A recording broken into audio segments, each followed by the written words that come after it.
నేను అక్కడ వాళ్ళతో చెప్పానండి. ఎందుకంటే నేను అదే నామినేషన్లో చెప్పిన పాయింట్ ఫస్ట్ విష్ణుప్రియ గారు నన్ను నామినేట్ చేసినప్పుడు జైలు నామినేషన్, ఆ జైలు నామినేషన్లో విష్ణుప్రియ గారు నన్ను నామినేట్ చేస్తుంటే వాళ్ళందరూ కలిసి మాట్లాడారు. అప్పుడు ఆబ్వియస్లీ నేను అది ఫీల్ అయ్యా, ఇంతమంది కలిసి ఒకే పాయింట్ మీద నా మీద మాట్లాడతారు. అక్కడ బిగ్ బాస్ నామినేట్ చేయమంది ఎవరిని, మెగా చీఫ్ని, హౌస్ మేట్స్ని అండ్ ఓజీ క్లాన్ని కాదు. ఓకేనా?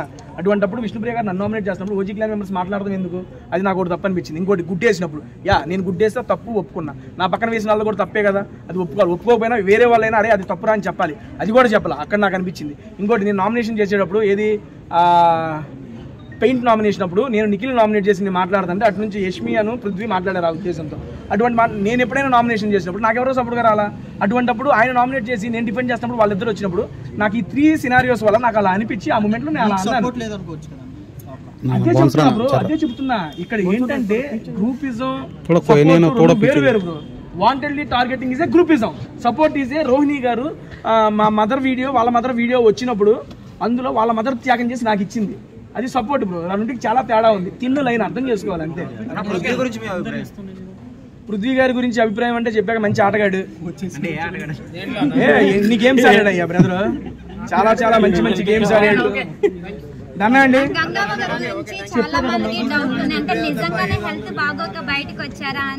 అవునండి. బేసిక్ గా తను 67 ఇయర్స్ ఆల్మోస్ట్ 70 ఇయర్స్ అండి బాబు. ఆ ఏజ్ లో ఆ యొక్క ప్లాట్ఫామ్ మీద క్లోజ్డ్ ఎన్విరాన్మెంట్, ఆ ఏసీస్ అన్ని తట్టుకొని 5 వారాలు అవ్వ సస్టైన్ అయిందంటే అది కూడా చాలా great. She is the winner actually. Last question అన్న చెప్పండి, లాస్ట్ క్వశ్చన్ ఉన్నప్పుడు నీకు బయట ఎవరు బాగా గుర్తొచ్చారు? నవీన్ అన్న. నిజం చెప్పాలా? కాదండి, ఫుడ్ వీడియోలు అందరూ ఎవరు చేస్తాడని గుర్తొచ్చారా? ప్రెసెంట్ లవర్ శోభా గుర్తుకొచ్చి. నువ్వు అనుకోరా? ఎందుకంటే లాస్ట్ సీజన్ 9 వారాలు తనతోనే నా జర్నీ స్టార్ట్ అయింది. నేను లేకుండా తను ఉందలే కానీ తను లేకుండా నా హౌస్ లో కొత్తగా ఉంది. బిగ్ బాస్ శోభాను పంపింది. బిగ్ బాస్ 2-3 రోజులు అడిగా కన్ఫెషన్ రూమ్ లోకి వచ్చినప్పుడు కూడా. తర్వాత ఇప్పుడుగా తెలిసింది బిగ్ బాస్ లోపలికి వెళ్ళి బిగ్ బాస్ ఒకసారి శోభాను అటు పంపించేటప్పుడు పంపింది బిగ్ బాస్ అన్న. ఏంట్రా నువ్వు విడదయ్యారో అని ఆయన కూడా. ఎందుకంటే సీరియస్లీ శోభాతో జర్నీ అనేది 9లో నాకు చాలా బాగా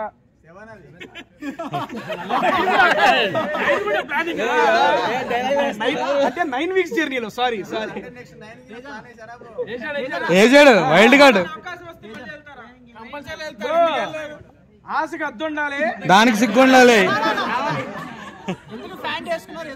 దేంట్లో బ్రో బ్రో ఉంది బ్రో బాక్స్ లేదని చూపించారా? ఉందా లేకుండా తిరుగుతాను బ్రో. దానండి ఫస్ట్ ఆఫ్ ఆల్ మళ్ళీ అందరికి థ్యాంక్ యూ సో మచ్. మీ యొక్క ఇంత టైం ని కేటాయించి నా దగ్గరికి వచ్చినందుకు. అందరూ ముందు ఫోన్ చేస్తారు కదా, డన్ అండి. Thank you. First of all taste చూపించాడు. ఫుడ్ నచ్చిందా? ఓకే, నా ఆర్డర్ నచ్చిందా? Thank you so much, love you. And close చేసే ముందు మరొకసారి అందరికీ పేరు పేరున ధన్యవాదాలు తెలుసుకుంటున్నా. అండ్ యాస్టీస్ రేపు నుంచి మన ఫుడ్ వీడియోస్ తోనే మీతో పాటు నేను యూట్యూబ్ లో నా వీడియోస్ కంటిన్యూ చేసుకుంటానండి. ఇప్పుడు కూడా బాగాలేదు, నేను చెబుతాను వెళ్ళాడు 4 రోజుల పైగా చెప్తాను. థ్యాంక్ యూ అండి. అందరికీ థ్యాంక్ యూ సో మచ్ అండి. సీరియస్లీ చాలా బాగా సపోర్ట్ చేశారు. మీ ఇంత టైం నా కోసం వెచ్చించి ఇక్కడ ఉన్నందుకు మరొకసారి థ్యాంక్ యూ చెప్పుకుంటూ, అండ్ తెలుగు ప్రేక్షకులు అందరికీ ఇన్ని వారాలు నన్ను సపోర్ట్ చేసి నా ఇన్ను హౌస్లో అడ్డుపెట్టినందుకు. అండ్ ఇందాక కూడా తెలిసింది, బయటకు వచ్చినప్పుడే చెప్పారు, నా ఫ్యామిలీ వీక్ అప్పుడు ప్రతి ఒక్కళ్ళు జెన్యూన్గా కోరుకున్నారంట మా అమ్మగారు ఇంట్లోకి రావాలని. అండ్ నాతో పాటు మీ అందరూ కూడా కోరుకొని దానికి గట్టిగా విజయాన్ని ఇచ్చారు. దానికైతే థ్యాంక్ యూ సో మచ్.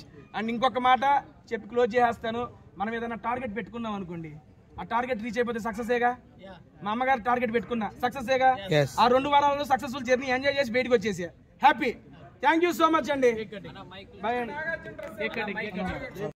అన్న పాయింట్లు భలే పెట్టామంటే ఎవరు నేనా అన్న అది ఇది అని చెబుతుంటే నాకు భలే అనిపించింది. ఎందుకంటే ఇన్ని పొగడతలు నాకు ఎప్పుడు రాలేదండి బాబు.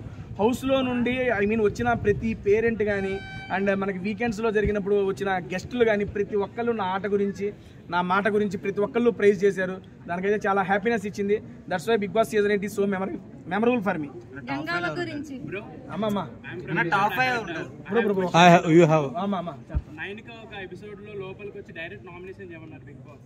నైనిక అప్పుడు నైనిక చేతి మీద రాసుకుని వచ్చారు, అవన్నీ స్క్రిప్టెడ్ అని అంటున్నారు అందరూ. మరి మీరు దీని గురించి ఎలా చెప్తున్నారు?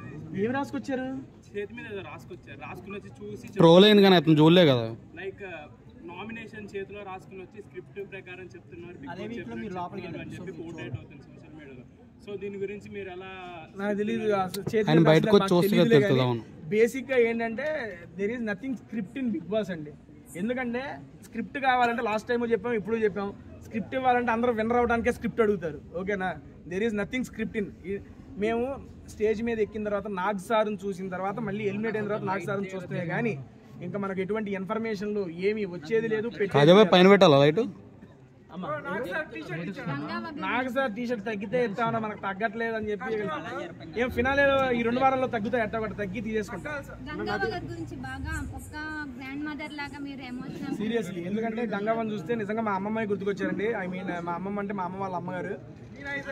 బేసిక్ గా గంగవ్వ ఆ వయసులో కూడా తను ఒక ఎయిమ్తో ఒక జీల్తో వచ్చి అన్ని వారాలు సస్టైన్ అవడం అనేది మామూలు విషయం కాదండి. సీరియస్లీ తను ఫస్ట్ 3 వీక్స్ చాలా ఎనర్జెటిక్ గా ఉంది. చూసారు కదా గంగవ్వతో ప్రాంక్ ఎట్లుంది, అల్లాడిచ్చింది అవ్వ, భలే చేసింది. దాని తర్వాత 3 వీక్స్ తర్వాత ఏమైందంటే ఆవిడకి కొంచెం ఆరోగ్యం ఇదవ్వటంతో కొంచెం ఇబ్బంది పడుతుంది. మా నాన్న వచ్చారు కదా నుంచుంటున్నా.